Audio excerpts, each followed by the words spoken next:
If you take your hijab off, you will win this iPhone. Never. Would you do it? Astaghfirullah, never. Astaghfirullah, never. Why not? Why not? Because hijab is everything and nothing in the world will make me take this off. Whoa, Master. Alhamdulillah. Alhamdulillah. Nothing, yeah. Nothing. Like even Nothing. if, okay, 10,000 pounds on the iPhone. You wouldn't take your hijab Never. off. Never. Not even a billion. Never. Not even a billion. Oh my God. Okay, let's ask someone like. Assalamu alaikum. You Muslim? Yes, I am. I can tell from your hijab. That's why I stopped you. And I got a challenge for you. Okay. Yeah. If you do it, you will win this iPhone. This will be to you. Oh, nice. Yeah. Do you want to know what's the challenge? Tell me. Okay. The challenge is you have to take your hijab off.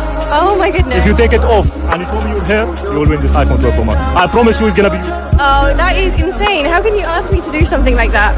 It's a challenge. Just a challenge. Would you do it? No, I can't do that. This hijab is such a big part of me. I can't just take it off for a phone. Why not? Why? Because it's such a big part of who I am. It's been such a big part of my religion. It's something I've worn for so long. I can't just take it off for a phone. So you would say no for the iPhone. How about other one? I'll give you 5,000 pounds. Is this iPhone if you take it off? As tempting as it says, I think the reward